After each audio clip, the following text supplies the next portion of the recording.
Hey, salut! Savais-tu qu'il y a un Todd dans un jeu Mario qui s'exprime en joual? Ouais. Pikachu a déjà visité le Château Frontenac. Ou il y a une raison légale de pourquoi il n'y a pas beaucoup d'arcades au Québec. Ben, j'ai des réponses à tout ça, puis même plus, juste ici, dans ma disquette. Allez, on va le découvrir. Ça va, je vais regarder la vidéo plus tard. OK, bye!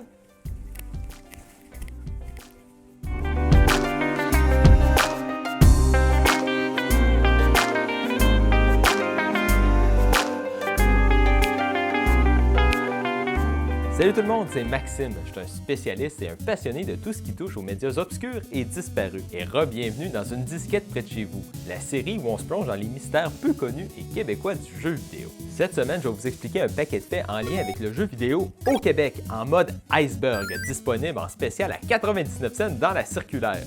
Mais non, en mode iceberg. Je fais référence au meme du iceberg où est-ce qu'on liste des faits très connus à peu connus de la surface du iceberg jusque dans les profonds de la mer. Donc sans plus attendre, commençons avec des faits assez connus sur le jeu vidéo au Québec. Le Nintendo. Oui, Nintendo. Quand le bon vieux Nintendo, là, le NES est arrivé au Québec, mais là, toutes les consoles se sont mis à se faire appeler des Nintendo par les gens d'un certain âge. Puis fouille-moi pourquoi, mais c'est vrai que le deuxième N était ben trop difficile à dire. Le monde a commencé à prononcer ça Nintendo. En même temps, je dis que ça a plutôt disparu, mais si je vois ces sites de revente usagés sur Internet, il y a encore pas mal de Nintendo qui sortent.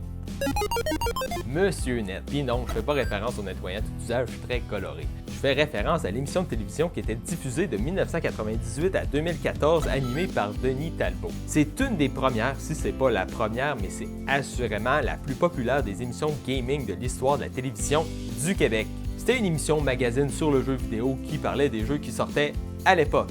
Puis si jamais vous aimiez cette émission-là, c'est encore très facile de suivre Denis Talbot qui continue de parler de gaming sur Internet encore de nos jours. Sabotage Studio. J'aurais pu nommer un paquet de studios indépendants québécois. Il y en a une tonne de studios avec du succès au Québec. Mais j'ai choisi Sabotage parce que c'est probablement le studio avec le plus de succès actuellement. En 2023, ils ont sorti le RPG Sea of Stars, qui est vraiment excellent. Tellement excellent qu'ils ont été nominés aux Game Awards pour le RPG de l'année, qui n'ont pas gagné, mais ils ont gagné par contre le prix du jeu vidéo indépendant de 2023. Il y a de quoi être fier.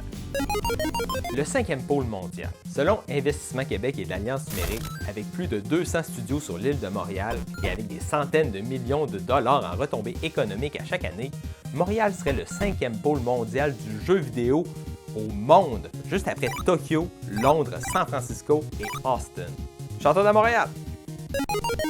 Le Château Frontenac dans Pokémon. Bon, c'est pas dans un jeu vidéo à proprement parler, mais dans le 17e film de Pokémon, Diancie et le Cocon de l'Annihilation, Ash, Pikachu et leurs amis se retrouvent dans le royaume des diamants. Pis ça, on va se le dire, c'est le Château Frontenac, puis ce sur quoi ils se promènent, c'est la terrasse du frein. Le réalisateur a avoué en entrevue avoir voyagé au Canada pour avoir de l'inspiration pour son film. Ça, c'est assurément une référence volontaire. Le Vidéoway. Ça m'excite. Les plus jeunes ici sauront sûrement pas c'est quoi, mais fin 80 puis dans les années 90, le terminal de Vidéotron, c'était le Vidéoway. Puis pourquoi je vous parle d'un terminal de télé? Parce que dessus, il y avait une cinquantaine de jeux qu'on pouvait jouer avec sa manette sur sa télé. Il y avait des jeux originaux, des ports de jeux d'arcade, des jeux de sport, puis j'en passe. Mais inquiétez-vous pas, on va s'en reparler très bientôt avec beaucoup plus de détails. Les jeux illico. Si on reste encore dans le monde des jeux à jouer sur une machine faite pour regarder la télé, le successeur du Vidéoway, le illico, a aussi eu le droit à son lot de jeux vidéo. Mais ça n'a vraiment pas eu le même impact puis ça n'a pas la même nostalgie. Mais tu sais, début 2000, quand c'est sorti le bon vieux illico, on jouait déjà au GameCube, au PS2, à des jeux en 3D. Fait que payer pour jouer à des jeux flash avec une manette en infrarouge, mettons que c'était pas dans la priorité des gens. Peut comprendre que la plupart des gens s'en souviennent pas. Le 10 septembre 2007. Ça, c'est la date d'entrée en vigueur de l'entente entre l'Office québécoise de la langue française et l'Association canadienne du logiciel de divertissement, qui oblige depuis 2007 d'offrir tous les jeux vidéo qui sortent au Québec avec une version française dans la boîte puis dans le manuel. Puis si le jeu est pour sortir en français ailleurs dans le monde qu'au Québec, il faut que la version française du jeu dans le jeu soit disponible au Québec. J'étais encore assez jeune à cette époque-là, mais je me souviens qu'il y avait comme des peurs que les jeux vidéo sortent plus tard au Québec parce qu'on serait obligé d'attendre la traduction française des jeux avant qu'ils puissent sortir au Québec. Mais finalement, depuis cette entente-là, tous les jeux populaires sortent à peu près partout dans le monde, dans toutes les langues les plus utilisées, en même temps. Fait que finalement, est-ce qu'on a eu peur pour rien? Est-ce que l'entente a changé quelque chose? Difficile à dire. Le joual d'un jeu Nintendo. Puis probablement à cause de cette entente-là, Nintendo a été encore plus loin. Leur premier gros jeu sorti après le 10 septembre 2007, c'était Mario Galaxy sur Wii. Puis dans Mario Galaxy, il y a plusieurs personnages qui s'expriment en joual. Le plus connu de la gang, c'est le Todd Factor. La première fois qu'il vous donne une lettre, il dit par exemple « Monsieur Mario, moi je suis passé. Oui, il y a une lettre pour toi.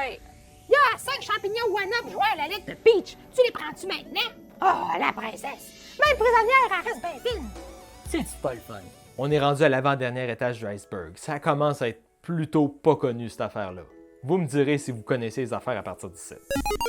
Le monde virtuel de Slush. Dans les débuts 2000, une mode, c'est d'avoir un site web avec un monde virtuel où est-ce que tu pouvais te promener avec un avatar. Second Life puis Club Pingouin, c'est pas mal les deux plus connus de la gang, mais il y en avait un paquet, genre Télétoon en avait un. Y a-tu juste moi qui se souviens du monde virtuel de Télétoon? Je pense que oui. Mais dans tout ça, le plus québécois des mondes virtuels, c'était celui de Slush, qui existait de 2002 à 2007, où est-ce que tu pouvais te promener puis chatter avec d'autres mondes avec ton petit bonhomme Slush. Il y a même eu un revival par des fans en 2016 qui n'a pas duré très longtemps. Regardez ça, c'est une relique d'une autre époque. La frénésie Nintendo au Québec. La frénésie Nintendo au Québec, c'était un reportage de 1988 du magazine Actuel qui était diffusé à Radio-Canada. Le reportage est assez notable parce que ça porte un regard assez négatif sur les jeux vidéo et les joueurs. Par exemple, ils disent que les joueurs explosent, dévorent et tuent par personnages interposés, que le Nintendo transforme souvent ses adeptes en véritables obsédés. Puis que surtout, la compagnie Nintendo se frotte les mains. C'est un petit peu rough comme point de vue. Il n'y a pas juste des bons côtés aux jeux vidéo, mais je pense en général, c'est plutôt positif. Le vrai jeu de puissance. Dans les années 80, les jeux du vieux Nintendo avaient des annonces au Québec, puis le slogan c'était « C'est le vrai jeu de puissance ». C'est un très bon slogan. Puis c'est vraiment mieux que ce qu'ils ont eu en France avec Nintendo, plus c'est intelligent, plus c'est amusant. Arc.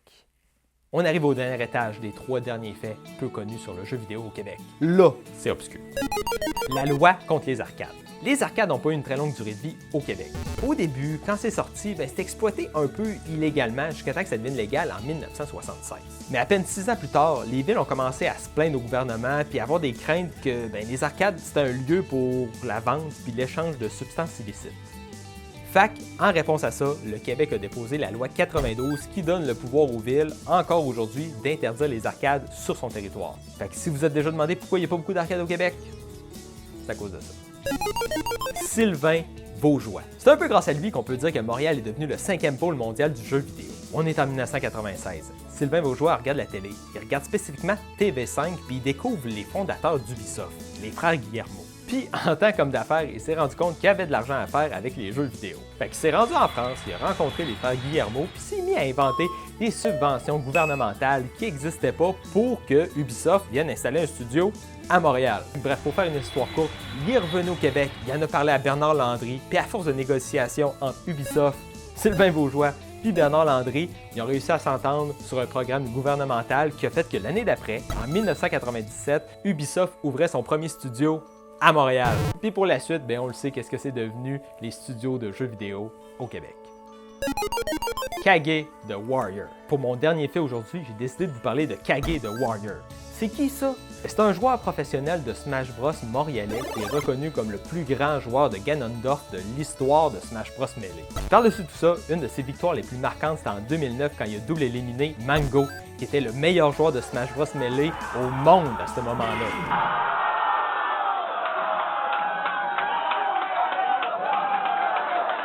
Good job, Kage! Qu'il y ait plus de monde qui te connaissent. Fac, c'est ça qui conclut nos faits peu connus pour aujourd'hui. Inquiétez-vous pas, j'en connais plein d'autres, on s'en reparlera une prochaine fois. Puis si jamais vous autres aussi vous en connaissez des anecdotes peu connues sur le jeu vidéo au Québec, venez donc me le dire, je trouve ça fascinant. Donc, on n'oublie pas que c'était Maxime pour Dans une disquette près de chez vous. Je vous souhaite une excellente journée, puis on se retrouve très bientôt avec le prochain mystère que je vais découvrir dans ma disquette. Allez, à bientôt. C'est vraiment